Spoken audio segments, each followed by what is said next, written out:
tiny bit of an overview. For over a decade on Mormon Stories, we've covered that the Mormon Church has a long, long history of excommunicating same-sex married couples, and we've interviewed 4 or 5 of them on Mormon Stories podcast alone. Latter-Gay Stories podcast has covered that as well.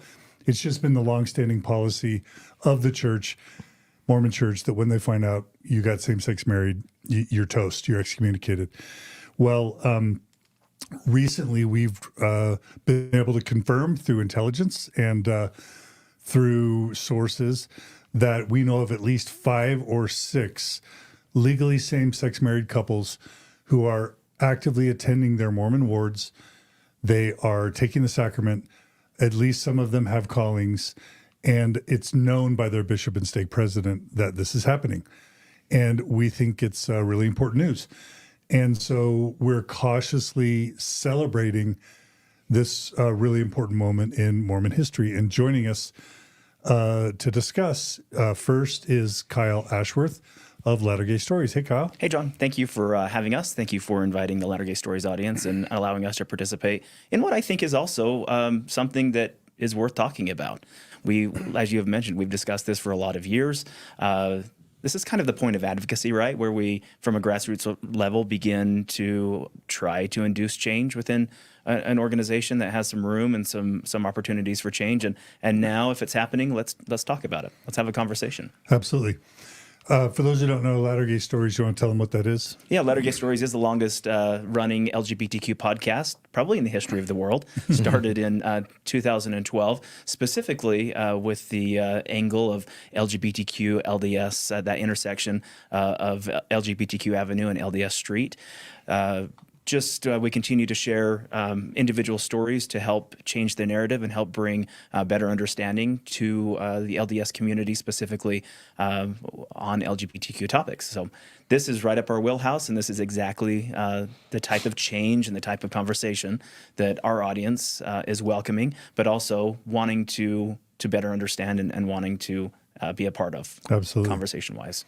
All right. Well, thanks for joining us, Kyle. Also joining us today is my partner in truth and righteousness, Gerardo Sumano. Hey, Gerardo. Hey, John. Thanks for joining us. Yeah, of course. You're kind of producing this episode, right? Yes. Yeah. Yeah. It's been, pretty interesting. And we'll be talking about where we obtain the intelligence and stuff. So yeah. It'll be fun. And it's probably worth mentioning that you and I don't remember if Kyle wasn't in that episode.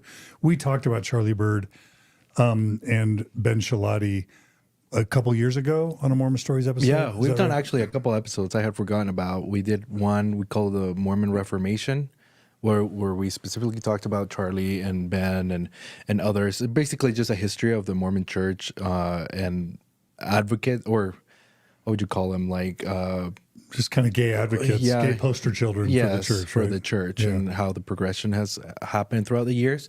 And then we did another one called the Gay Mormon Rescue or something like that, where like Ben and Charlie went on a fireside that was pretty interesting and commented on their questions and answers section of that. Yeah, and just to hit it right off the bat, like we're not trying to like dox these guys. We're not trying to harm them. We're not even criticizing them or calling them out. What would you say our intention is, Gerardo? Well, I think it's important to celebrate, right, what's happening. And one of my intentions would be that if anyone is being treated differently in their ward or stakes, they can point their local leadership to this episode. Be like, there's bishops and stake presidents out there who are embracing gay same-sex married couples. So I think everyone should be getting the same treatment. Yeah. And with the Latter-Gay Stories audience, like we've been intimately involved in these stories because we share them. And so the idea of seeing a random couple receive a calling who is married isn't completely foreign to our audience. But I think the important part of an episode like this is that now probably one of Mormonism's the highest profile gay married couple is also following suit. And that's what I think is big. That's what I think we should talk about, because as we discussed this kind of off the air, at what point do you say the cat has now left the bag and Pandora's box is open, and what do you do with that? And how do you put this all back in? For the Mormon Church, this really kind of is a watershed moment. This is big. It really is. And the final panelist that we have today is a friend of mine, and probably a friend to many of you, Jillian Orr. Hey, Jillian. Hey, Tell everybody who you are and why you're so cool. like ice cream sandwiches, and It's the haircut. it's true. It's a given. That's why I got it. I am the BYU graduate that had the rainbow flag sewn on the inside of my gown when I graduated BYU about 2 years ago. So that's kind of my thing. It's kind of what I'm known for. And then you and I were about to be known for appearing on an amazing YouTube channel called Jubilee. Yes. There's a show called Middle Ground. Do you want to tell everybody what's going to happen soon? Oh my gosh, I'm so stoked. This Sunday, Pacific time, 9 a.m., Jubilee is going to be releasing a panel that we did, Middle Ground, where it was Mormons versus ex-Mormons. John and I were on one side of the panel, and then We were on the Mormons. No, just kidding. swapping sides, undercover. Yeah, we had one side with us and a couple other friends, and then we had Cardin and Kwaku on the other side, some apologists, as well as some other individuals, where we discussed some pretty heavy topics, some pretty mainstream concerns of masturbation or doctrine changing, which kind of, Or is the Mormon Church a cult? or is it a cult, Yeah, or yeah. are they welcoming to the LGBTQ community? And so Right. we had a big discussion that's going to be released, and I'm stoked for it. I'm holding out till I have the watch party in the evening, see if I can make it, but I'm excited. So check it out, everyone. All right. So that's going to be what we're going to talk about today.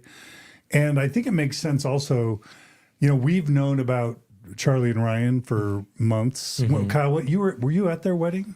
No, we were out of town. But the wedding happened in August. So What?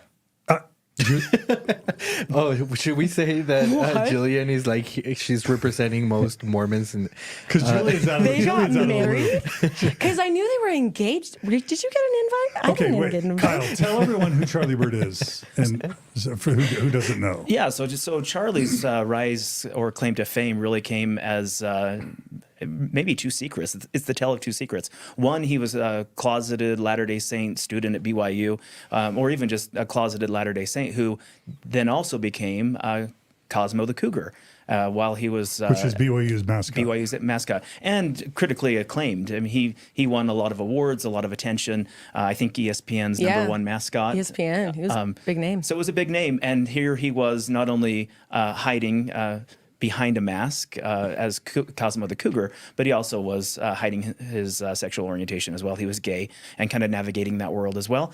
I knew Charlie kind of as a baby gay, involved in some really small, low-key LGBTQ Sunday schools that we would do that he attended, and just kind of watched him grow, kind of gained some strength. And then in time, he was able to find some footing advocating for kind of some change within the church, but also just better understanding the LGBTQ experience, which then led to multiple firesides and opportunities to speak and some books and just some notoriety within Mormon circles. Then I think it also becomes somewhat problematic. The fame also brings with it a lot of criticism and a lot of opinions and people telling you how to live your life. And I think each of us with platforms understand that, and we recognize how difficult that can become because everybody is a Monday morning quarterback. Everybody tells you how you should live your life, and that stress and that pain also hasn't avoided Charlie's experience either. And so I think maybe one of my goals is also to, as we discussed earlier, to give grace where grace is necessary, and also talk candidly about some of the interesting and difficult parts of this journey as well. Because I think Charlie has also kind of through this process as well done some harm in addition to some good. I think we're all probably guilty of that. And so this is interesting mainly, and as we've discussed this, he has a gigantic platform in this space as being a gay Mormon. And what do you do with that when it now appears that the church is saying that's okay? And they're providing pathways for that. That's really why Charlie is relevant. Yeah.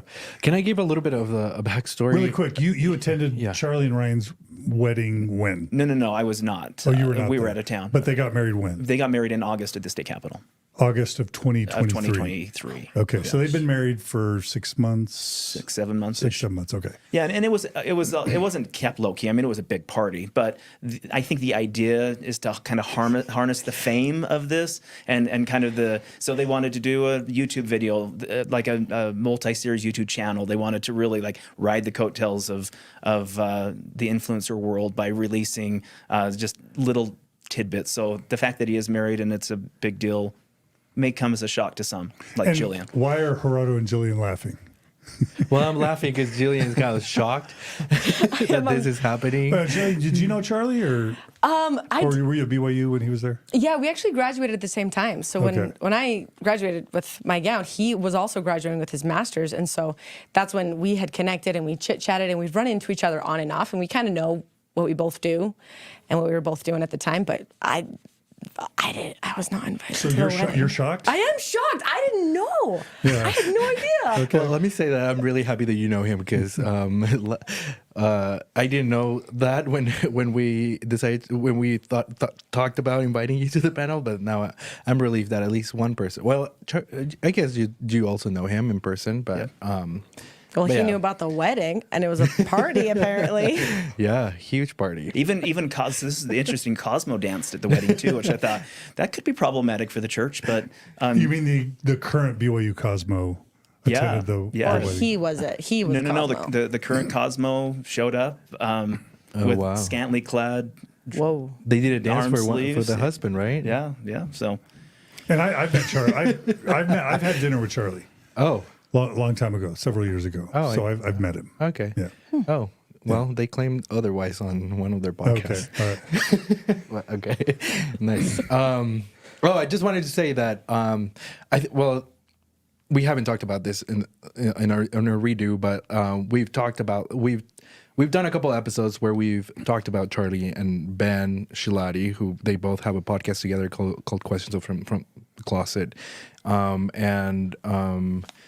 the episodes have been maybe somewhat controversial for some people, I think. And there's a clip that we're going to play where they're responding a little bit to one of the episodes that we did. But just a little bit of a story I wanted to give is that right when the first book, Charlie's first book, was being sent to print. What was it called? Do we know the name Behind the behind Mask. the mask, yeah. That's when he met Ryan. And they actually started dating. So by the time it was published, they were already dating. And Charlie's going around, to stakes, giving firesides, and Mormon moms and people, all Mormons are believing that he's celibate, but he's secretly dating Ryan.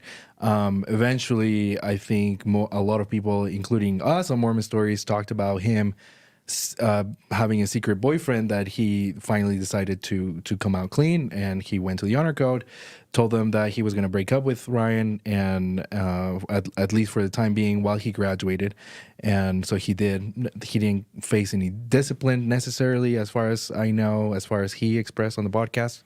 But then he graduated and got engaged to Ryan, and now they're married. So yeah, that's the story. Yeah, and we've known about this marriage since it happened. Yeah. We've held off on covering it, not wanting to just jump on this story, invade their privacy, etc. But what led to us sort of deciding we wanted to cover it was the Mormon Church's recent hiring of Aaron Sherinian, I think is how you pronounce his name. Yeah. He's the new director of communications for the Mormon Church. And as soon as he was hired, I think he replaced Eric Hawkins, but as soon as he was hired, I guess some conservative Mormons went and checked his kind of, Instagram and Facebook profiles and found out that he's been marching in pride parades. He's pro-LGBT. He has they/them pronouns in his bio. Jillian's freaking out. Why are you freaking out, Jillian? I didn't know this either. Yeah, it just happened like a couple weeks ago. Whoa, the PR. Wow. The head of PR, yeah. And, when the Supreme Court decision came out legalizing same-sex marriage, he's got a tweet or an Instagram celebrating it. Yeah. Yeah. So and he's pro-trans, so that was a really big deal. Wow, But there's several people in kind of the conservative Mormon world on YouTube who were quite confused and I think you could say upset. Yeah. So there's this Greg Mattson guy from a YouTube channel called Quick, but also this Jacob Hansen guy from a YouTube channel called A Thoughtful Faith. And what I thought we'd start with is Jacob Hansen's clip, just to provide what really was the impetus. Because once this is coming out on TikTok and YouTube and Instagram and everywhere, and Charlie himself is posting about him and Ryan being active, then all of a sudden we don't feel like we're just doxing a private citizen. It's become a matter of public discourse very broadly, including instigated by Charlie himself. And so at that point, why would we hold off? Yeah, it really becomes kind of the affect or effect of advocacy. It's the reason why Charlie is attending all of these firesides and holding these opportunities to better help the Latter-day Saints understand this topic. And now you're kind of seeing the results of your labor. Therefore, I think it's worth talking about. Yeah. Yeah. Okay, so we'll play this quick clip from Jacob Hansen. Is this no longer what we believe? It is at the very least confusing to have a bishop in our church posting love is love while the church's official teachings are that homosexual relationships are seriously sinful. In fact, I was recently involved in a membership council for someone who had engaged in homosexual behavior and where he faced church discipline.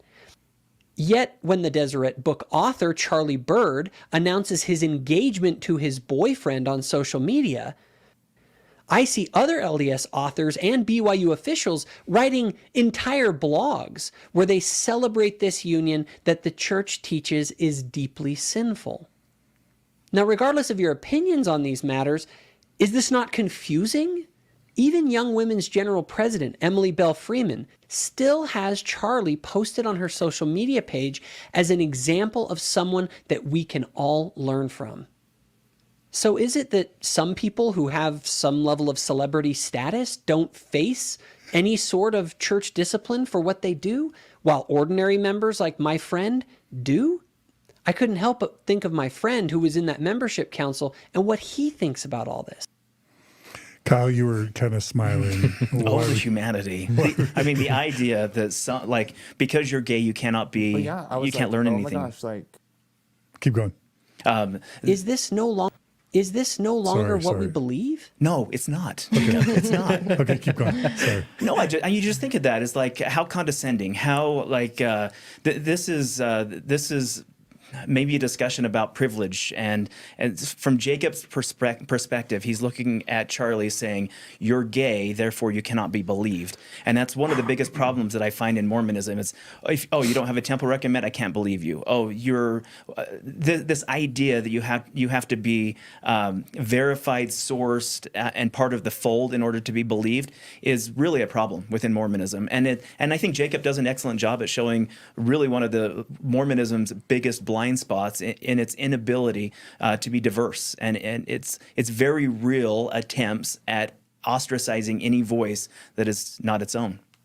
Yeah, I think I'm with you on that one because it's just so we want to try and bridge it because it's so contrasting. It's so contrasting to feel that one is treated one way when another's treated another way. On my way here, I was talking to my brother who was gay. He was gay before he came out before I did.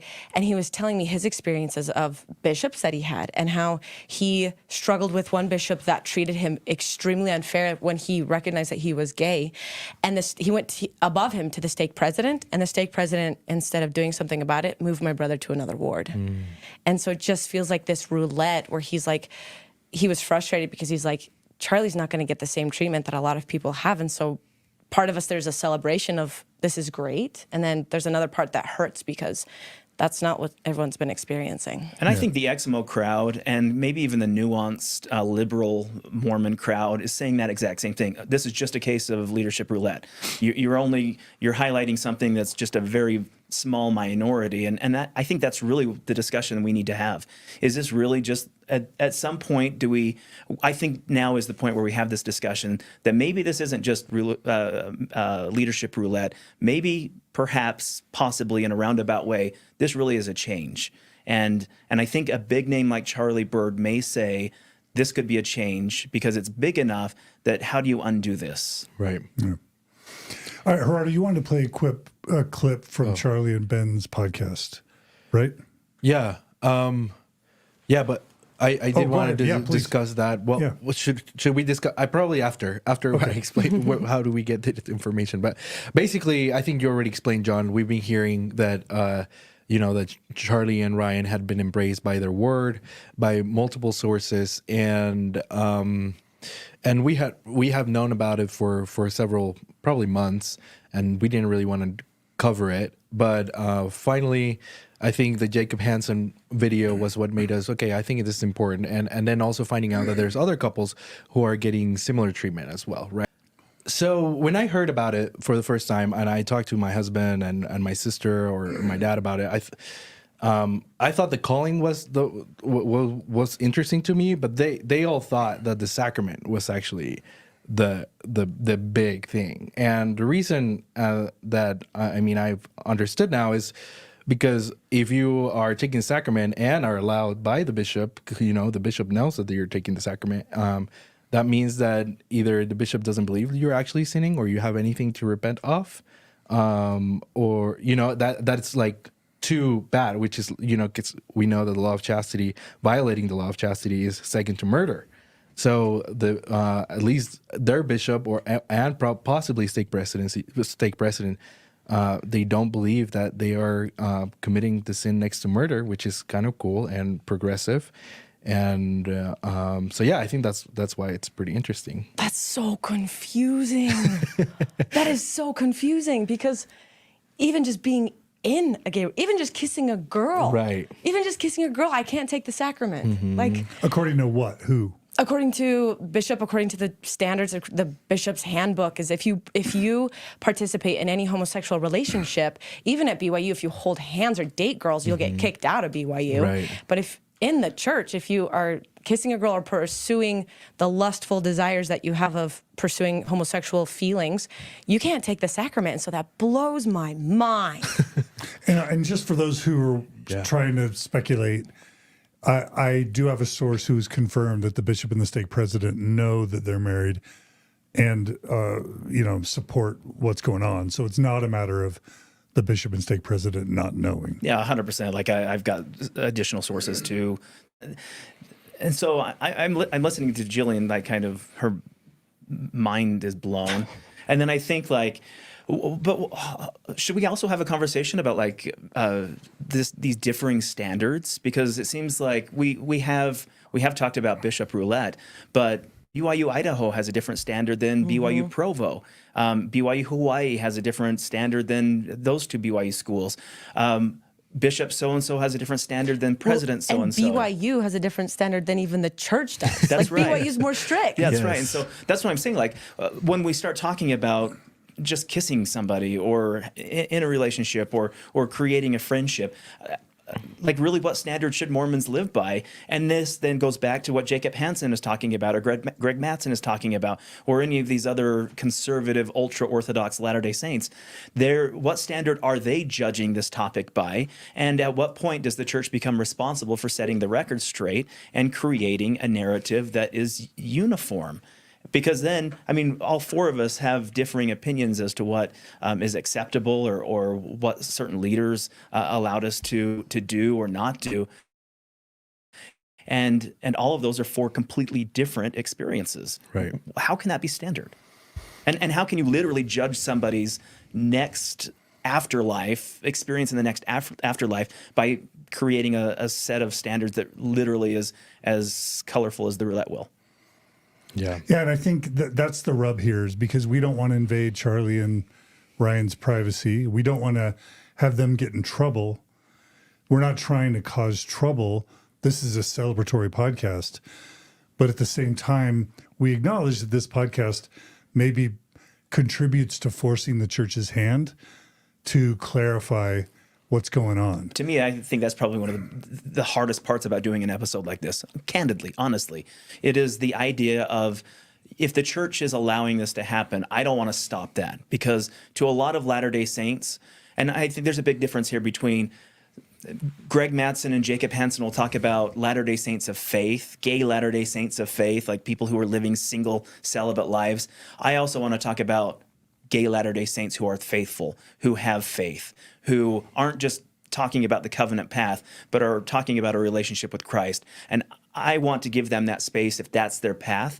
And so I don't want to ruin it for them either. If the church is in a position where they are making changes and want to do it the way the church always does, like these pilot programs, or we're going to do it here but quietly and don't talk about it here until we roll it out. I understand the way the church works, and it's super confusing at times. And I don't want to, I guess my point, I don't want to stymie that. I don't want to stop that from happening if that's what the church is doing. But I also want to make this very public and give a platform for this, that it is happening. So other bishops and other church leaders out there who are contemplating how they handle this topic, and their wives and their families who also have an input on how the church affairs are run at a local level. I want them to know that you're not alone out there, that there are other bishops and church leaders out there who are making substantial changes to the status quo, and you can be part of that change as well. Yeah. I should say that this morning I had this beautiful conversation with my dad, who I've said a million times on the podcast that my dad's a bishop. But I was telling him about it, and I just wanted to hear his opinion on it as a bishop. And as the conversation started going through, and I was explaining who Charlie was and what was happening and how I saw what I saw, I went to church yesterday and saw it. He's like, if Zach and you, my husband, if Zach and you decide to come to church and come to our word, I would let you have a calling, and I would give you a calling, and I would probably also let you take the sacrament. I wouldn't tell you not to. And I was like, wow. Like, so if this episode does that to other bishops, I mean, that's great. Yeah, maybe the culture can shift enough that God's mind has changed too, because that's what we're crossing our fingers on, right? Is that enough bishops say, hey, yeah, we'll do it too. We'll do it too. That then all of a sudden we can get new revelation of like, hey, now it's okay. Because if maybe God was like, no, until Charlie Bird did it. And he's like, actually, I like Charlie. Let's make this allowed. Yeah. Yeah. All right, so we'll just show you really quick visually. There's a picture of Charlie Bird. For those who are watching on YouTube or Facebook, there's his partner, his husband, Ryan Clifford. We have confirmed through LDS Tools that they both hold callings of Ward Activities Chair. And then, Gerardo, do you want to explain these images? Yeah. So I included a couple screenshots. That one is a post that he made. This was before they were married, and they both attended the Washington D.C. temple. I don't think they went in, but they were looking from the outside anyway. But they made a post about how he feels about the temple and how it makes him feel, blah blah. But what's interesting is that the official account of the Washington D.C. temple commented on the post and said, "This is beautiful. Thank you for sharing your experience and touching testimony." Some ex-Mormons thought that was significant, like an official church account commenting on a gay couple's post. Well, and to add to that, like the post actually talked about he and Ryan being there together, and I mean it was very clear that they were in a relationship. Yes, so right. It wasn't just here's two handsome guys that are standing out in front of the Emerald Castle, and so it was important. Yeah, so that's pretty significant. There's another one, I think, right? This looks like a little video. Sorry, it's not showing up. Oh yeah, here's the video. Should we roll it? Yeah, so we included a couple of videos from Charlie's account about how because this is important too, right? He's public about his relationship, very public about it, and very public about being active in the church. So it's not like we're, outing him or doxing him. Yeah, he's very, very public about it, and so there's a couple of videos that we wanted to show that are interesting. All right, let's roll the first one.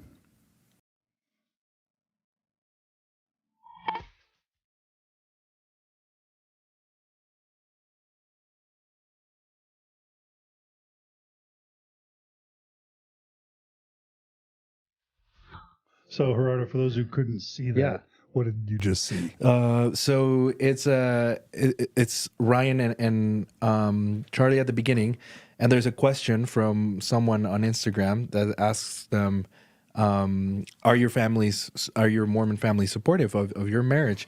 And then it's just a bunch of pictures of their LDS families attending their wedding and celebrating, which is pretty cool. All right. Yeah. Okay. What? Oh, Kyle. No, I believe the answer is yes. Yeah. Yeah. There's a yes at the end. Okay. And what's this next clip, Gerardo? So this one is just a little answer that he gives to a question about how come your church teaches that your marriage is not valid. So kind of how do you reconcile that? And the comment that he's responding to says, "Your marriage doesn't count in the eyes of your God. So waiting was pointless." I don't know. Oh yeah, because this is a response of a video that he made that he waited until marriage for sexual intercourse. Oh. So so this is a person responding, well, if your marriage doesn't even count, why did you wait? Kind of thing. Okay. Because God wouldn't want you to live the law of chastity if you were gay. Well, it's kind of like He's like, if you're gay, just throw it all I was away. like, The you're all garbage. in or you're all out at that the point. idea. Is John Jacob Hansen? Is that what's happening here? Is this idea that like if the church says that your marriage is counterfeit and doesn't even count, why are you waiting? You know, like for the church, there's no difference like before and after gay marriage because gay marriage is not a thing. Yeah. All in or all out. Julie. That's just my thought. I was like, I remember in the temple when they talked about it, like law of chastity is homosexual relationship. I'm like, well, check that one off the box. Yep. That's okay. All right, let's roll the clip. Oh. Is it possible this one doesn't have? Oh.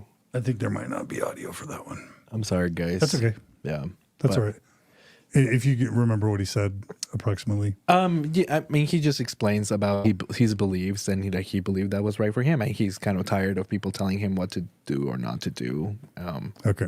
Yeah. Okay. And I think ultimately, like his point was that it was his choice, and that was just, part of his own personal relationship with God, and I respect and honor that. If that's something that Charlie wanted, and Charlie and Ryan wanted that, and that's what they did, that's completely up to them. Yes. And I respect that autonomy, and I respect their opportunity to have that relationship with God, Yeah. however they see fit. Got it. Okay. So Gerardo, what's this next? Last one. So this is a post he actually made yesterday about why he stays active in the church. So it's like January 28th, 2024. Yeah. Right? Yeah. And we're not gonna put the post there. People can go and read it and see why he decides to stay. But there was a comment that was. But I'll just read the main post. It says, if you missed it, I put up a post tonight about why I stay active in my religion, even though it can be painful and difficult as a gay man. I'd love for you to take a few minutes to read it. I think this is important because it's not like it's these two quiet guys being private who just want to live their private religious gay lives. Charlie's openly, how big is his following? Just 160,000. Yeah, just under 200,000. So quite a significant. So bigger than Mormon Stories on Instagram, right? Yeah, like 3 times, 4 times. Yeah. And he's telling the world I'm active and here's why. Yeah. So, I mean, fair, right? Yeah. Yeah. Okay. You want to go back to it? Yeah. So there was a comment there that was kind of interesting. And I just want to read it. It says, sadly, I think it largely depends on the bishop and stake precedents. The fourth option, which is an Instagram account, is a gay married couple, too, who share about their experience being active members. They can bear their testimonies and have callings, although not official callings. I think actually Ryan and I don't know, you were a word clerk, Kyle. So with the fact that it's an LDS tools, that makes it an official calling, right? Yeah, and I actually wanted to go back to this calling discussion too. Yes, it is an official calling. And I think the thing that we're not talking about either, and I don't want to completely derail, but when you're called, what happens? Oh. Yeah. A bishop interviews you, finds you worthy, and then you stand up in front of the congregation, the bishop does, and asks for a Sustaining vote. So that's why I think this is a huge thing to talk about. Yeah. It's because not only did the bishop feel like Charlie and Ryan were worthy to Wow. have a calling, but they also opened it up to the general membership of the church in their area, which is predominantly Latter-day Saints in a very affluent area. And the members raised their right hand to the sustaining square and approved the calling. And probably just to clarify what a calling is that it's a responsibility in the church. Normally it's like helping with the youth or teaching lessons or getting involved somehow with teaching the doctrine of the church to the people. And so having a calling is pretty significant because you're seen worthy, like you're saying, to be in a position where you can teach or support or be a part of, God's servants in the church. Yeah. Okay.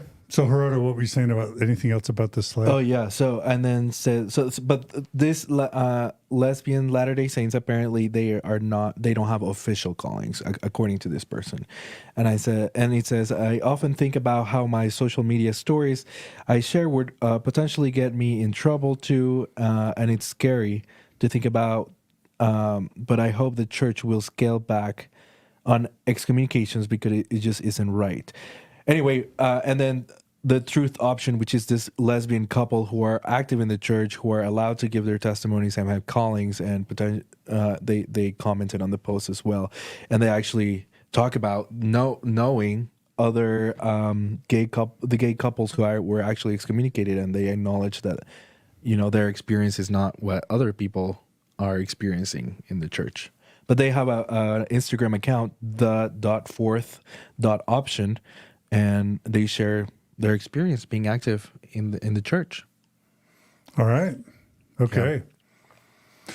Well, yeah, and so it's not just Charlie, it's not just Ryan, as we've said. It's at least 5 or 6 other couples that we've confirmed across the U.S. Yeah, and I know a lesbian couple who are married here in Salt Lake City, and her obviously 2 women, but one of the wives is a secretary in the Relief Society presidency. Jillian's face. Jillian, do you have something to say?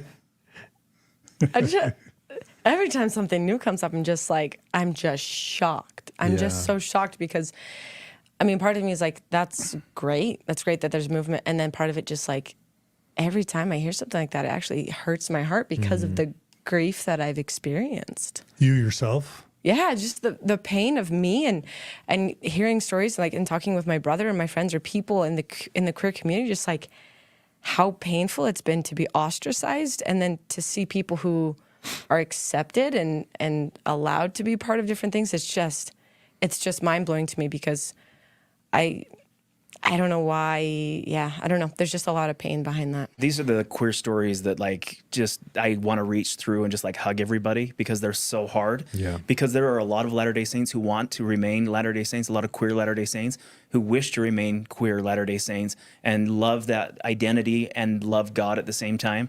And they're literally ripped from the pews and told, you cannot worship with us. And they're excommunicated. And I think that's the real problem with a discussion like this is, what is the metric? What makes a Charlie and Ryan work when a so-and-so who was equally faithful, I'll say equally faithful because they chose to be there, they wanted to be there, they love God, they believe in the church, and they were kicked out and they were ostracized.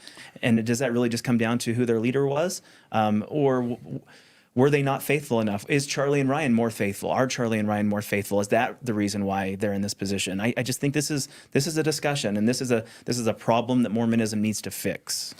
Really quickly, there's a couple comments I'll show that have come in. Trevin Cutler-Knapp says, so crazy.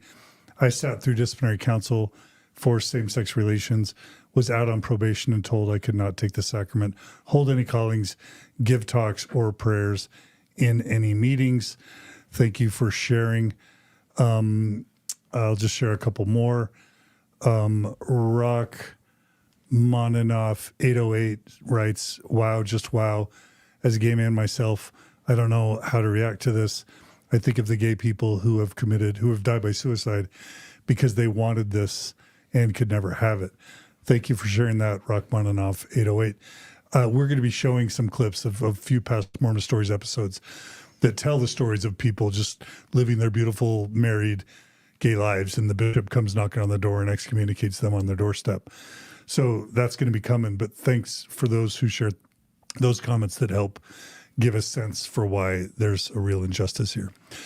Gerardo, is it worth it just covering really quickly the church's policy on same-sex marriage? Yeah. Well, this is important because the handbook hasn't changed, right? We're not saying that this is coming from the top. I think it's important to acknowledge that this is coming from local leadership. As far as like how high high up they're asking, we don't know. But definitely the handbook of the instructions, which is the manual that bishops use worldwide to guide them and making decisions about what to do with members, that hasn't changed. So we can read what it says today. Well, I would say this does come from the top in the sense that the current handbook of instructions allows it to be a local matter of discretion. As far as excommunications, but as far as like considering someone worthy to take the sacrament, I think the handbook is pretty clear. Okay. About that. All right. Let's show it. So there's a section 38.6.16, same-sex marriage. I'm not going to read the whole thing, but there's this paragraph that says only a man and a woman who are legally and lawfully wedded as husband and wife should have sexual relations. Any other sexual relations, including those between persons of the same sex, are sinful and undermine the divinely created institution of the family. Okay. So gay sex, lesbian sex. No, wah wah. Still a no. Yep. Okay. Did you want to read the next slide? Yeah. This is from the section 38.6.15, same-sex attraction and same-sex behavior. And it says God's commandments forbid all unchaste behavior, either heterosexual or same-sex. Behavior that is inconsistent with the law of chastity may be cause for holding a church membership council. But it says may. Yeah. Right? Yeah. So it's not required. Right. It used to be required. Right. Like just, 5 years ago? Yeah, it was. And do you think this is maybe the Mormon Church like opening up an option, the fourth option, the fifth option here, where they literally are saying like, oh, because we all experienced it when we were growing up kind of through the church. We would love all of the pews to smell like tobacco smoke because then we'd know like everybody sins. If everybody's sins smelled like tobacco smoke, this kind of is set up to say like, we can give callings to everyone because everyone sins. And so if we said you couldn't have a calling because you sinned, that would preclude everyone from a calling. Yeah. I just wonder if this is how the justification wagon kind of rolls through the pioneer, the Oregon Trail. A lot of people are saying in the comments that there's a difference between assignments and callings. Is that true? Sure, and I've seen this too. So kind of we discussed this earlier before the episode. A secretary in the Relief Society presidency is a calling. A ward cleaning scheduler is an assignment. And so there are queer people with those callings, like building a scheduler, a building security or a cleaning scheduler. I don't think those are like callings, but I know the activities chair is a calling that falls under the bishop and takes direction from the ward council. So they likely would be sitting in a ward council or a representative in the ward council. That puts you pretty close to, I've sat in ward councils. I know who sits in those meetings. Those are your bishop, your counselors, your Relief Society president, your high priest or elders quorum leaders now. So, you're with the top brass of a ward. Yeah. Something that Kara just said, this is a tangent, but something, it just came to my mind. Kara said to me yesterday when we went to their word, was like, can you imagine how much it would have made a difference for you as a 12-year-old knowing that there's a gay couple in your ward and you handing them the sacrament every single Sunday? Like what that would have done to you as a closeted gay 12, 13-year-old. And I was like, yeah, that would have been life-changing. I think that's pretty cool. Yeah. And I think that's what people are saying. Don't mess this up. Like what this whole thing does is it risks Charlie and Ryan being excommunicated or dismissed or canceled in some way. so that those kids in this ward won't have that experience. That is my worry. And then I'm just reading the comments through on the Latter-day Stories side, and I'm reminded there's another woman who just said, yes, I have a calling in my ward, and I forgot all about her experience. I even interviewed her on Latter-day Stories, and she, outside of Utah, has a calling.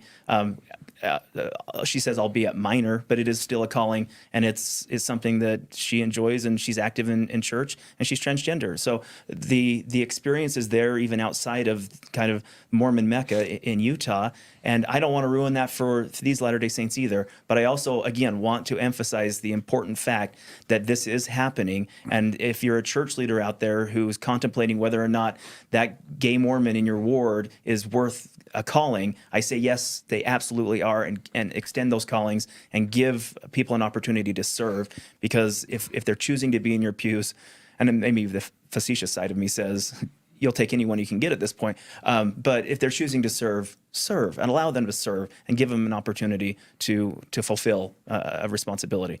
It was Hinckley years ago. Every new member or every member needs three things: a friend in the church, nourishment from the good word, and a calling, a responsibility. I don't know when or if that will ever change, but I think those are all three things that every queer Latter-day Saint who chooses to attend church need as well. And how cool is that for them? Like, these new stories that I didn't know about, like a transgender individual who was baptized, or a queer couple that was married is allowed to make their sacrament and have callings. Like, how exciting that they feel like they get to do both things that they love. Like, how cool would that be to not have to pick between your spirituality and sexuality? Because that's how I felt. I always felt like I had to pick between my spirituality and my sexuality. And I completely agree with you when it comes to having the youth see that, or like I'm trying to think, I was like, when was the first time I met a queer individual? I actually couldn't even tell you, because I was so involved in my ward, in that world, that I never even was exposed to such diversity that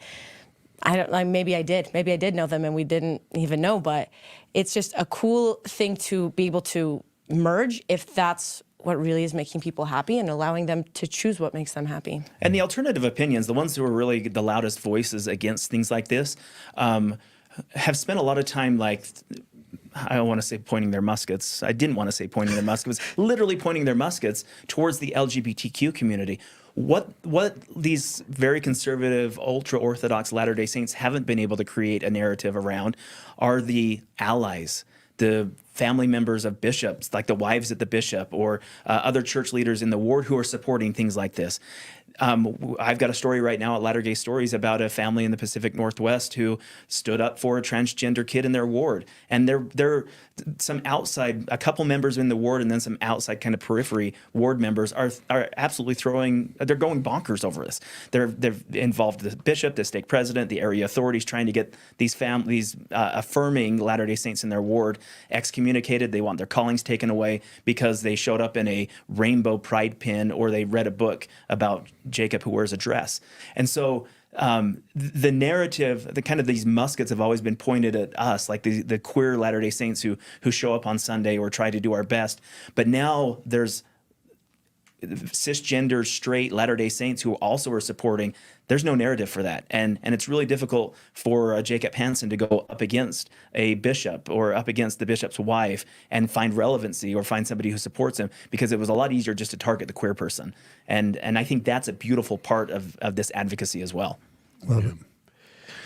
Okay. Are people saying that because we're talking about it, we're risking them? Those are just the thoughts that came to my mind. Yeah. But I really, if I thought that was going to be the outcome, I wouldn't do this episode. Yeah. I really think the cow's out of the barn.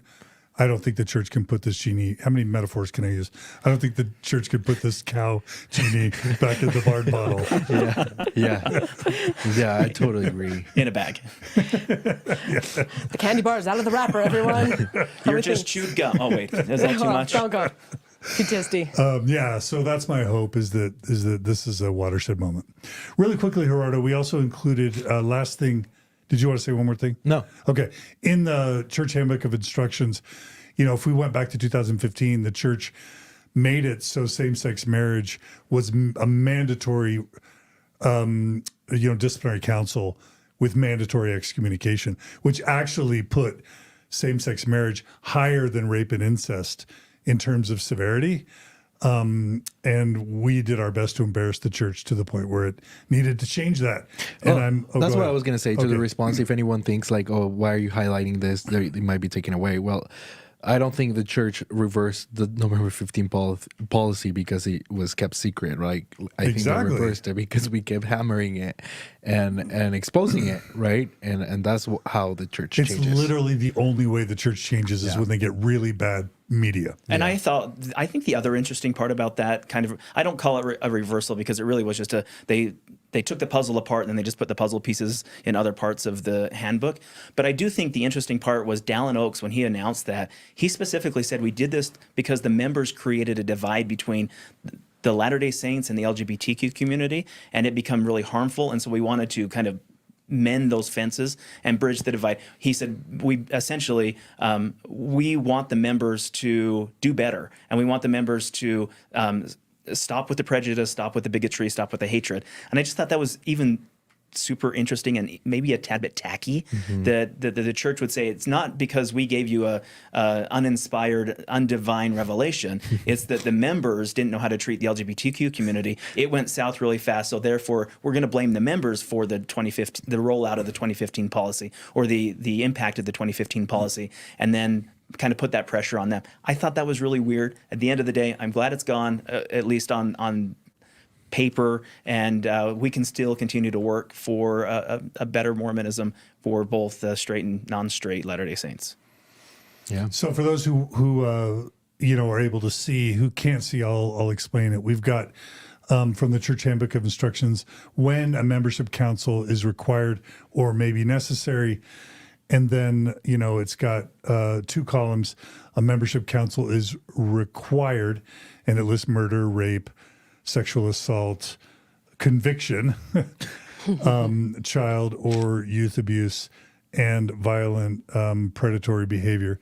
And then under sexual immorality, that's the category of violent acts and abuse. And then under sexual immorality, it lists incest, child pornography, plural marriage, and sexual predatory behavior. And then there's a second column that isn't mandatory, but instead it's membership council may be necessary. And same-sex marriage or cohabitation and civil unions and partnerships are under may be necessary for disciplinary council. And then, And so, what that shows, people need to know that it looks like the church has backed off excommunicating same-sex married couples by 2024, and that's a big deal. It is a huge deal because I followed this Latter-day Stories really, really closely, and sometimes I would have close to a dozen stories of people who were facing excommunication, membership restrictions based on their relationships, and it wasn't even just marriage. It was if they were cohabitating or in a same-sex relationship. There were bishops that were out there, and it really. I mean, I was highlighting. It almost seemed like maybe 2 or 3 a month. We were sharing these stories of people who were excommunicated who chose to stay and who wanted to be in the pew, wanted to practice Mormonism, but they were told they couldn't. And it was always guised under the law of chastity, like we're excommunicating you or doing this membership council because of the law of chastity, your violation of the law of chastity, never set right. I think the second part of that was administratively how we could intervene with those excommunications with some phone calls and get some of those stopped. To me, that's a whole nother podcast episode. But if this was like the divine will of God, why could just a couple phone calls or a few emails reverse these decisions? If it absolutely was the mind and will of God, always confusing to me. But I 100% would go to bat for the queer couple who chose to stay in the church. And so did some church leadership.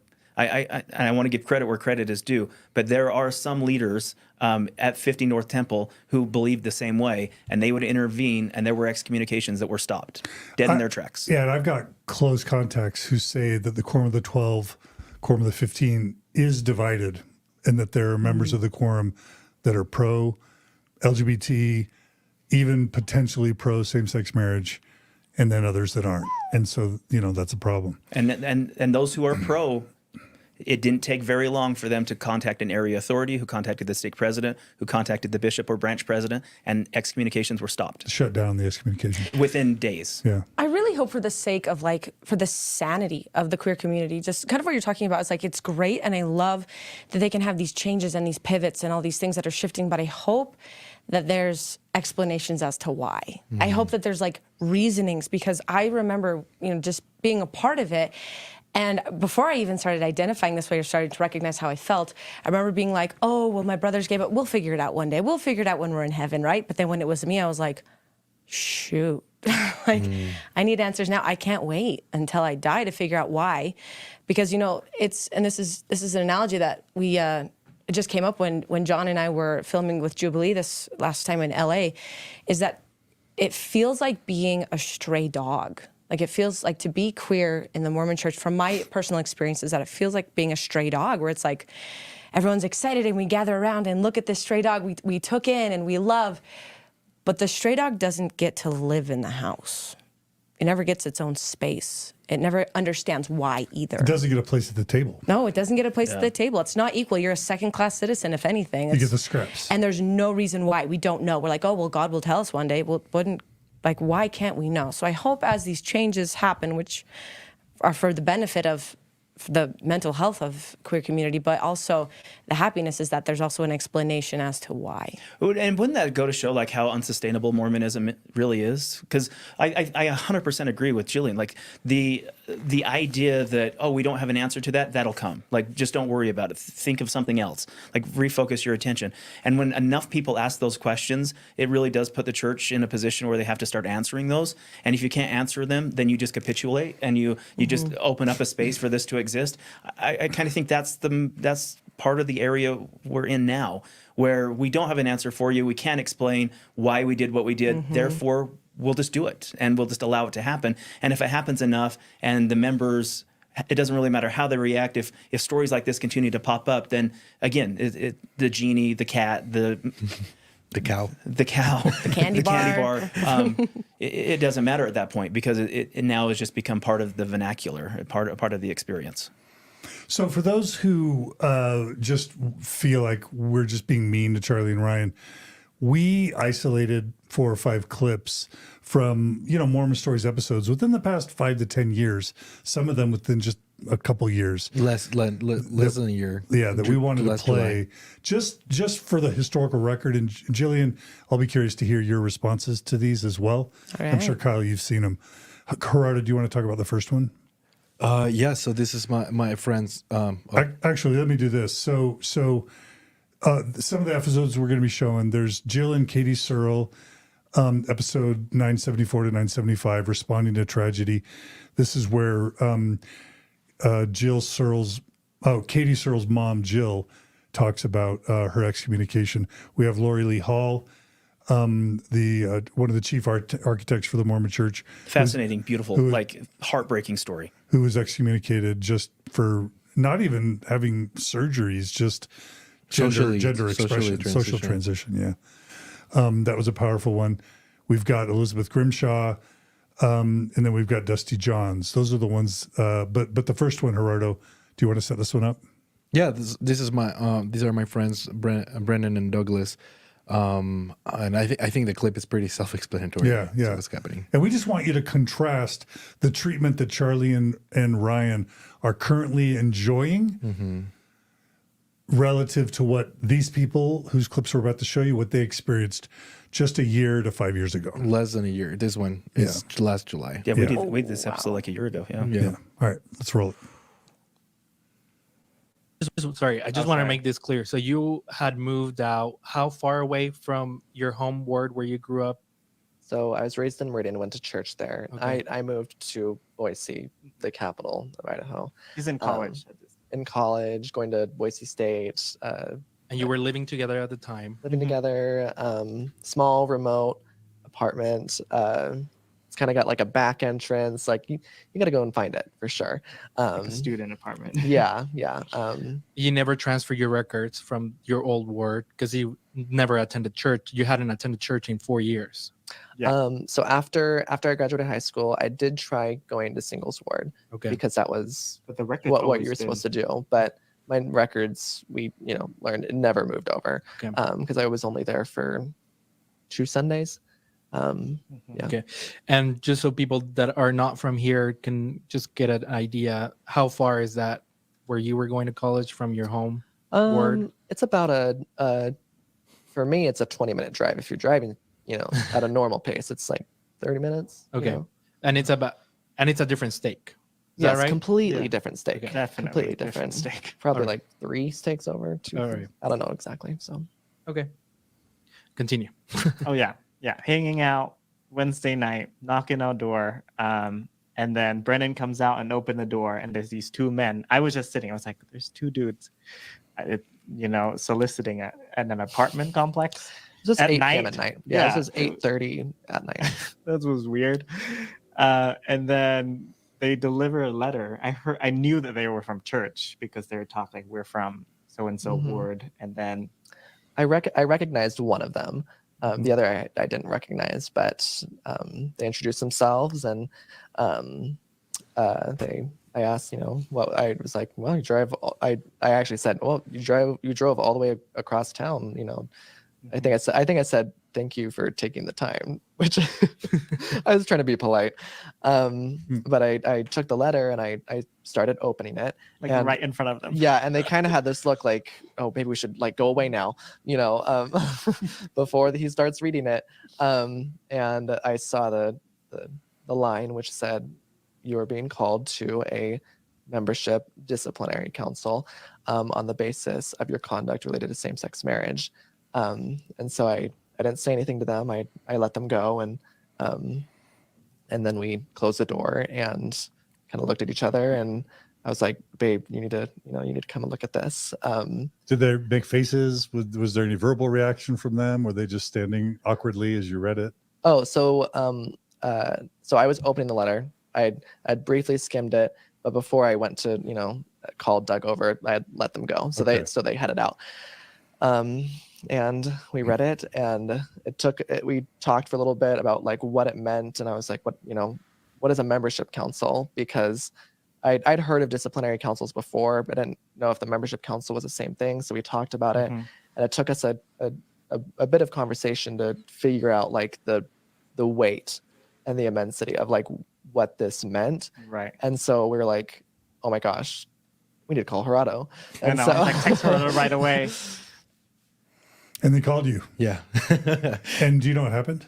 Yeah, I told them to record all the conversations they had with the bishop and then stake president. We put them up on that podcast, and I think we embarrassed them enough that they left them alone and didn't excommunicate them. Okay, so in that case, they weren't excommunicated Yeah. because of Mormon Stories. Yes. But we've got others where it did happen. Yeah. Should we roll those? Yeah. Jill, Let me say the reason why I think this was so significant. I mean, they had the right context, right, to get on Mormon Stories and embarrass the bishop publicly. But Brennan, who was the one that received the letter, he had never served a mission. He didn't have the Melchizedek priesthood. He literally went inactive after Like being 16, 17 years old. He was living outside of ward boundaries, and they still went and found his address and to deliver this freaking letter to excommunicate him. Yeah. All right. Jillian, any thoughts? My face is always giving my thoughts away. I'm just wondering, like, why? What is the reason behind it? And if it was a valid reason, why didn't they follow through with it then? Right. Because if it was a valid reason, if that's what's supposed to happen, why didn't they follow through with it? Like, Right. Yeah. what's the priority here? What was the motivation? It's PR. Yeah. That's why we do these episodes, because it makes change in the church. Yeah. Full stop. All right. The next three weren't so lucky. So this is Jill and Katie Searle, episode 974 of Mormon Stories podcast. One other thing, when I was excommunicated, I think. You were excommunicated. I was excommunicated, not for years. Susie and I had been together at this point for a lot of years. It was in probably 2001, 2002. We were in McMinnville. The kids were in high school by this time, junior high and high school. They were 50-50 with me and Brent. Things were very good. They enjoyed being at both homes. That's her They ex-husband. enjoyed 4 parents, raising them well. And I got a call from the bishop clerk saying, the bishop wants to talk to you. I'm like, by this time I haven't been to church for, say, 15 years. I'm like, what about? And would you like to come to his office, or would you like him to come to your home? And I said, I guess come to my house. I mean, that's what I said. I wish I had said, there's no need, I don't want to talk to the bishop, but I didn't. Still trained to obey. So he came knocking at the door. This was during the Multnomah County, you can get married now, period. And Susie and I had just gotten married. And he came to the door and he said, could you come out on the porch? I mean, I just spent 45 minutes cleaning my living room for this man. Why don't you come in? Well, I'd be more comfortable if you came out on the porch. Then I remembered, oh yeah, he's by himself. He can't come in to my home because I'm a single woman. And then, so I went out on the porch just to make it easier for him. And he proceeded to excommunicate me. And he was a very kind man. I could tell he was uncomfortable. I could tell he didn't want to do this, that he was doing it because He did it on the porch. It was obligation. He did it on the porch. Because it was recently passed that if you're a woman and didn't hold the priesthood, you didn't have to have a court. When Susie got excommunicated, she had to have a court. But times changed, and now if you're a woman, you don't have to have a court. You can just be excommunicated on your front porch. Very convenient. So he said I don't even know if that I agree with this, but I'm going to excommunicate you because you're living in a way that's contrary to the teachings of the church. And if you're not willing to change that, then we'll carry on with the excommunication. So I said, well, let's go for that. Let's do that. And he left and he apologized again. And then he said, your kids are great. You've done a great job with your kids. You're welcome to church anytime. I'm like. And people are asking whether that's the married couple or a mother-daughter pair. That's a mother-daughter pair. That's not the married couple. So any quick comments on that story? Just heartbreaking. It is. So and it's sad. traumatizing. Like going to council, having people come address you and say these things, like that is, I don't think you understand how traumatizing that is to hear from someone that you respect in a position that you're supposed to respect and honor. Yeah, and in 2024, when we talk about witch hunt, the political climate has given that a whole new meaning. But when this was recorded and when this happened, that really was a witch hunt. Yeah. That was, they were hunted down, they were found, and they were exclusively or specifically targeted to be excommunicated. It's just gut-wrenching. Just doesn't feel good. What do you think about women not needing courts? They can be It's like excommunicated they're in the not front even porch. important enough to have a court. Second-class citizens. Oh my gosh. It's a great point. And it's like, for people who say, well, the church doesn't change, like our policies are consistent or the doctrine's consistent and policies follow. This is another example of how that's just untrue. Yeah. So that last one was like before Prop 8, before the Supreme Court decision. This next one, I think, was right around the 2015 time period. Let's roll that one.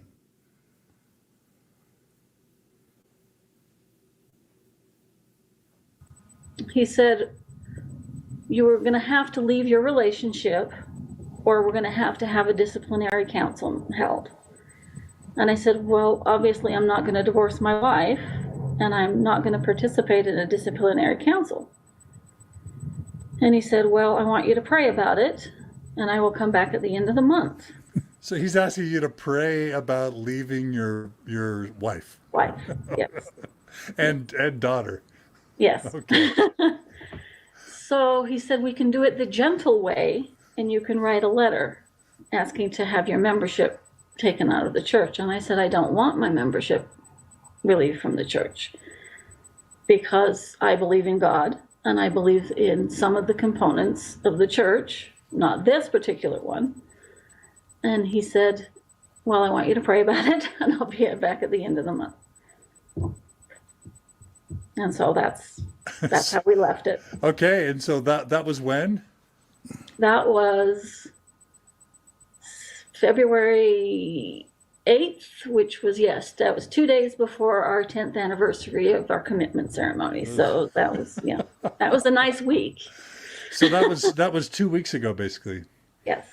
So how did that feel to have the bishop come to you and say these things? That felt like a punch in my stomach. I came in the house, I was absolutely sobbing, and I was out of breath, and I was just shocked.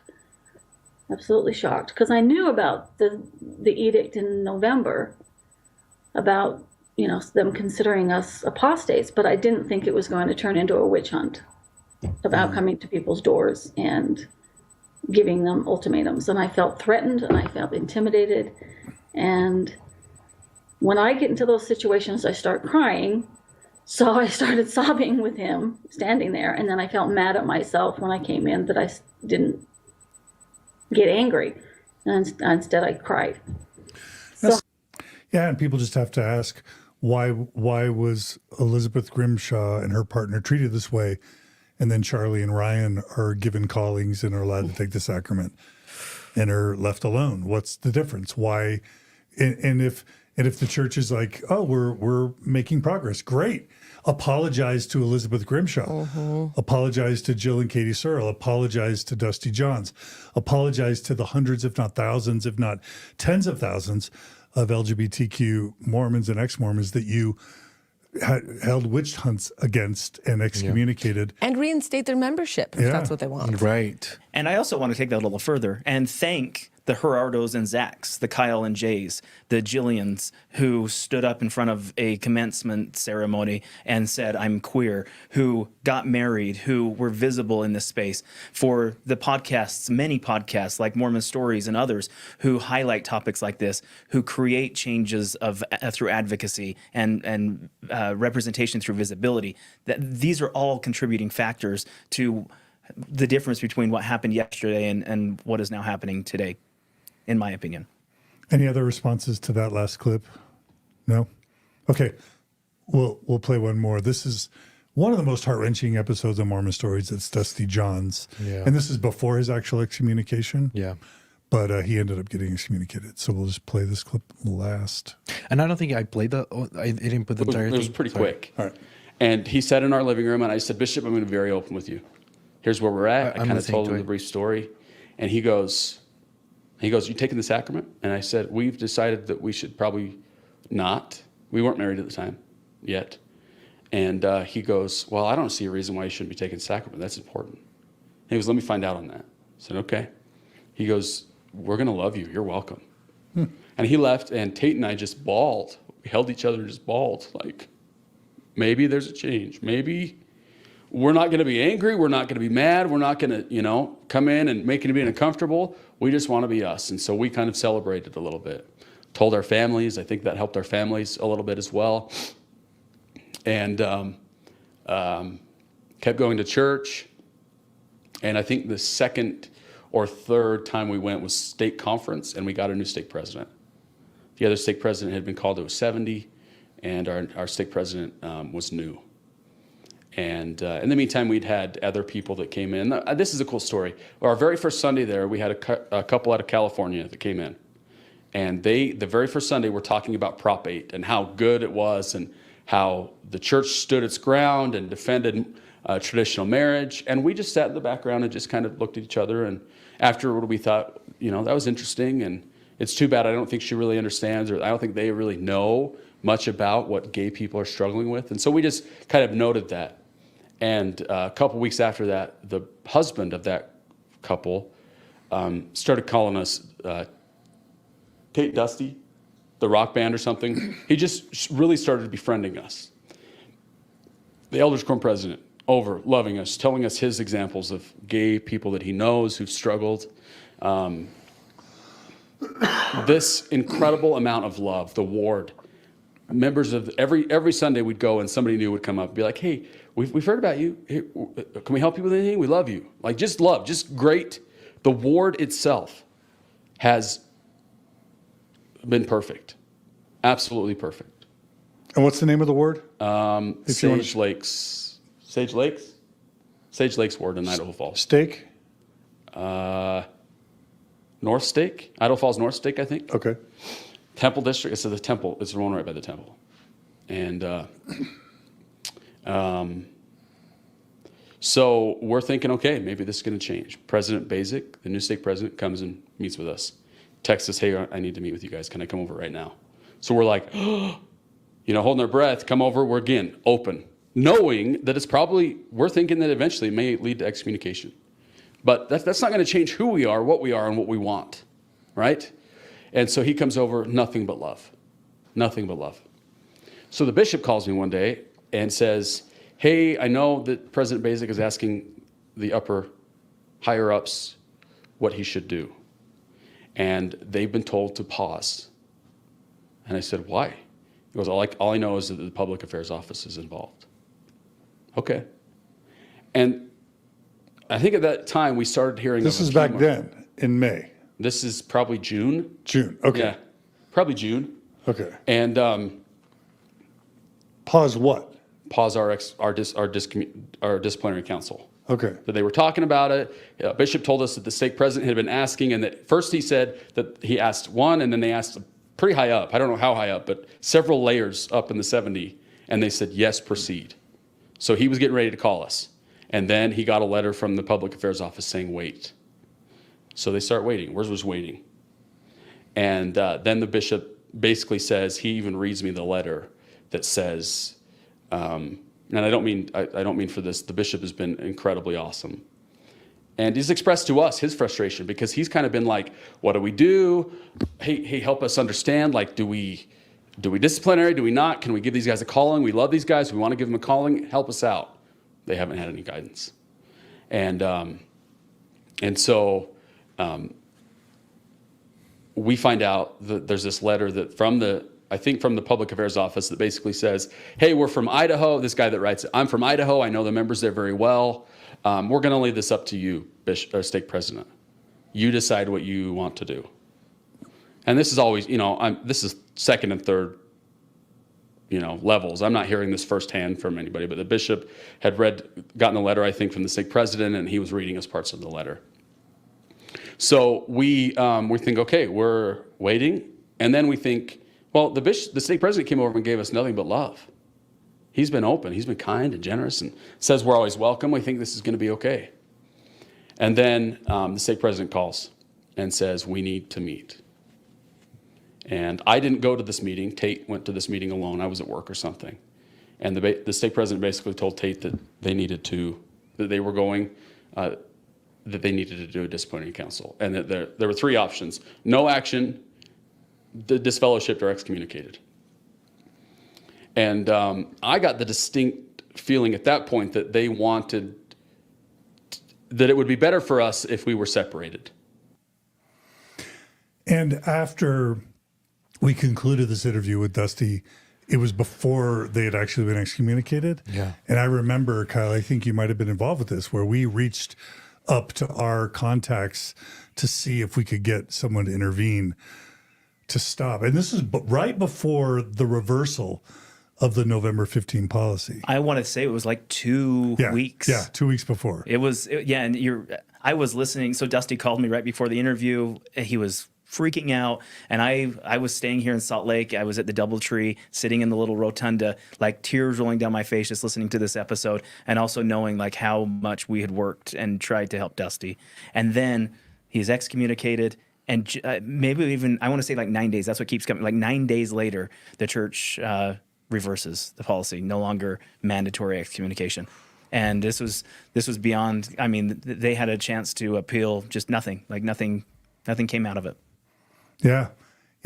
And I just thought for sure they were going to, pardon them and roll it back, because it was like 2 weeks later that they took same-sex marriage off the mandatory excommunication list and put it on the optional. That's right. But they just left it. Yep. It's crazy. Jillian, what are you thinking? Oh, there's just so much in my head. I hurt for these people. I hurt for the experience that they're going through, because it's painful to not feel welcomed and wanted and loved and treated fairly, and it just hurts. It just hurts. Like, I just feel for these couples too, for the confusion they feel, for the insurity of feeling wanted or important or significant. So I just, every new video I'm just watching, it's just painful, where some women are excommunicated right there on the porch, and they don't even get to speak to anyone. No one witnesses it. Like, it's just then and there. It's like, how disrespectful. How belittling would that feel? And then others, you have to wait. It's a game of ping pong of like, when do we get to decide? What are the rules? We don't really know who's going to decide. And I don't know. It's just interesting to see now how it is hopefully shifting, and that this can be a permanent thing that gets to change, because for the sake of everyone and for the sake of the mental health and for the happiness of people, I think it's only fair. And Jillian brings up a really good point about this, like the visibility and optics of it. So for a lesbian couple in Nowhereville, America, you can be excommunicated on your front porch.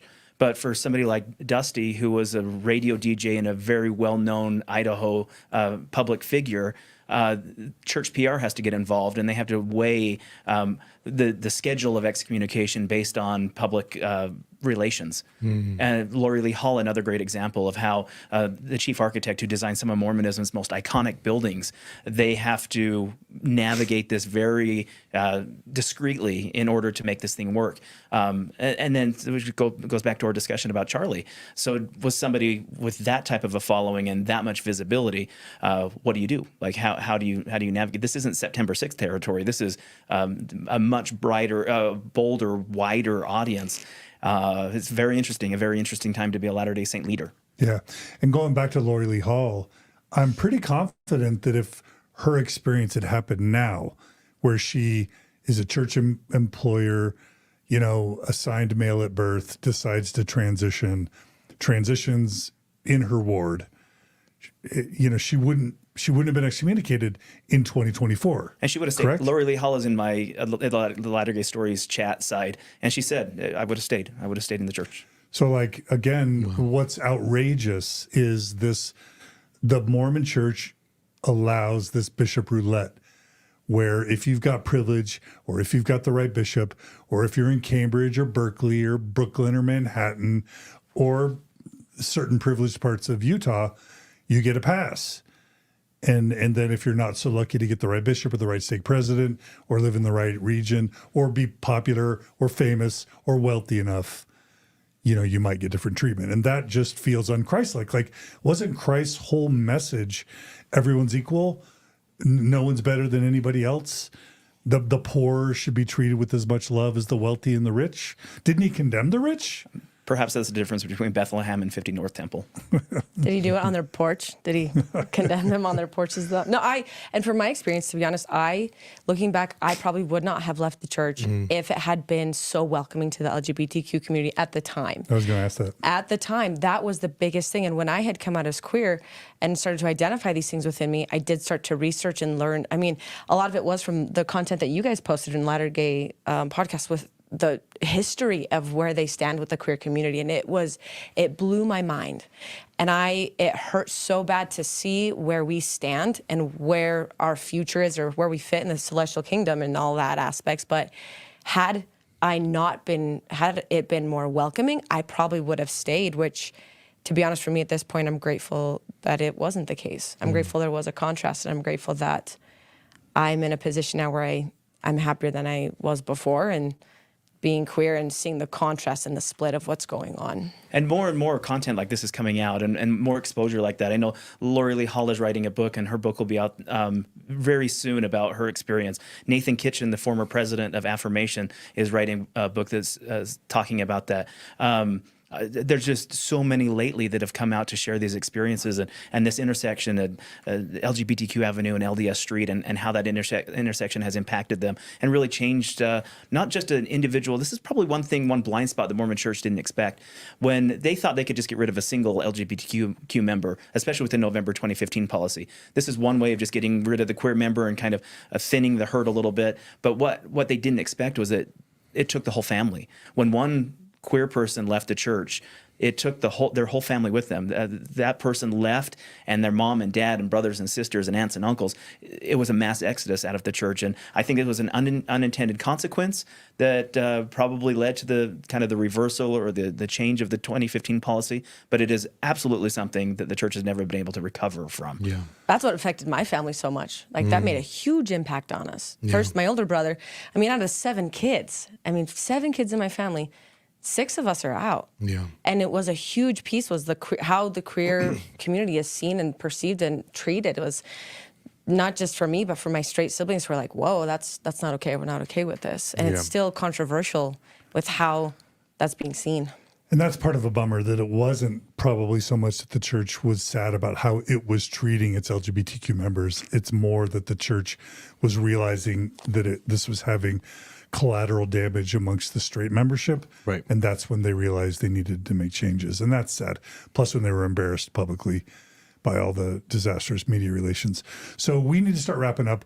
I'm going to just ask everyone really quick, please subscribe on Latter-day Stories, YouTube, Facebook. Please subscribe to Mormon Stories, YouTube and Facebook. Please comment, please like, please share this. That'll help with the algorithms. I'm going to just wrap up really quickly and give all you guys a chance to wrap up as well. But for me, I just want to say our hearts today are not in any way to call out Ryan and Charlie, to have anything bad. We are here to celebrate. We are here to say congratulations, Charlie and Ryan, on your beautiful marriage. Congratulations that you have helped break through the barrier, the glass ceiling, where you have succeeded in obtaining callings, taking the sacrament, and being accepted and embraced as active same-sex married people. Congratulations to you. Congratulations to your bishop. Congratulations to your stake president, to all the ward and stake members that have supported it. And congratulations to the LDS Church, because we know you know about Charlie. We know you know about these other 5, 6, 10 couples out there. And we feel very confident. We're very hopeful that 2024 represents a sea change where the Mormon Church begins embracing and accepting its same-sex married couples, not into full fellowship, but into partial fellowship, which is a really important step towards full fellowship. So congratulations, Charlie and Ryan. Congratulations, Mormon Church. Please keep it going. Okay. Kyle, what do you want to say? I want to do a different round of congratulations. I want to congratulate the Latter-day Saints, the 74% of the Latter-day Saint community who support same-sex marriage in Utah. A surprising and strong contingent of Latter-day Saints who believe that marriage can be defined more than one way. I also want to congratulate people like Natalie Klein, April Despain, Michelle Tanner, Brother Mattson. I want to congratulate Jacob Hansen for realizing that their predominant narrative in Mormonism isn't sustainable. And they've realized very quickly that the only way now to try to make a difference is be the loudest one in the room, when so many other Latter-day Saints, an overwhelming majority, support queer experiences, because likely there's a family member within their own home who sit at their own kitchen table who experiences something along this spectrum. So I want to congratulate those who are now kind of in their last ditch effort to try to hold the banner high, but in reality they're realizing that the contingent of Mormonism is moving in a different direction. And that further congratulation goes out, again, I've said it multiple times in this episode, to the queer community who continue to remain visible, who continue to show up, who continue to wear their lapel pins, who continue to be visible in their communities, both religiously and publicly and civically, in all these areas, to say, I am who I am not alone, I am not broken, and I have better days ahead. Contrary to what you believe, I am not all the things your church taught about me. Those are the areas that I want to congratulate. And again, like people, including Charlie and Ryan in this as well, who continue to break those ceilings and continue to take us to higher and loftier areas. To me, I think that's why we do what we do. And this is our labor of love. So thank you to all of those people. Beautiful. Jillian. I think the biggest thing for me is recognizing those who do sit down and sit within their own knowing. You know, even Charlie identifying his sexuality, choosing a husband, choosing what is best for him, what is happiest for him. That's the base of my message, is wherever you're at in your journey and whatever truth is going to shift is trusting your gut and trusting the information that you feel is right, regardless of any entity or other person, and just challenging the things that don't feel right and sticking to what your gut is, you know, sticking to what feels right. And those are the groups of people that I recognize and that I want to congratulate, because we're all doing the best that we understand how to, and information changes and we get to change our minds as information comes. And I love that for a lot of people. And check out me and Jillian on Jubilee Middle Ground, ex-Mormons versus Mormons on Sunday. Right, Jillian? Sunday. All right, Gerardo, you get the last word. The penultimate word, because I get the last word. Yes. So, well, just really short. I think I just want to say, if you're a Latter-day Saint LGBT person who believes in the church, who wants to stay active in the church, and you're not receiving this same treatment, please message us. We want to help. We want to make sure that you're getting the same treatment that these other people, including Charlie and Ryan, are getting, and we can probably figure out ways to help out with that. Because I think that's why we want to highlight this. We want everyone to receive the same treatment that Ryan and Charlie are getting. Yeah, beautiful. It's a great point. Yeah, Thank it you. is. Yeah. We all support that. Yeah. And I'll just say, on a really serious note, thousands, if not tens of thousands of LGBTQ Mormons have lost their lives in this battle. And, affirmation comes before us. There are a lot of activists and LGBT people and family members that have paid enormous sacrifices long before social media, podcasts, Facebook. Carolyn Pearson, for example, whose shoulders we stand on. So love and, gratitude for everyone who's sacrificed to make all this possible. And honoring the grief in it. Yeah. All right. Well, please check out Latter Gay Stories. Kyle Ashworth on Latter Gay Stories. Kyle. Yes. Thanks for joining us. Thank you again. Thanks for the invite. Jillian, Gerardo, John, thank you. Just a great, just good people. Likewise. Thank you. Thanks, Jillian. Absolutely. Stay in touch. And Gerardo, thanks, man. Thank you. All right. Thanks, everyone, for joining us today on Mormon Stories. Thanks to Maven and Julia and Brooklyn for helping out, and Gerardo. And, please spread the words far and wide. Please send this this podcast to your bishops and stake presidents and let them all know that change is afoot so they can be educated, and that will help get the word out. Hopefully someday the church will make some public statement letting everyone know what's allowed, what's going on. But until that happens, just spread this podcast far and wide. Be good to each other. Be kind to each other. We'll see you all again soon on another episode of Mormon Stories Podcast. Take care, everybody.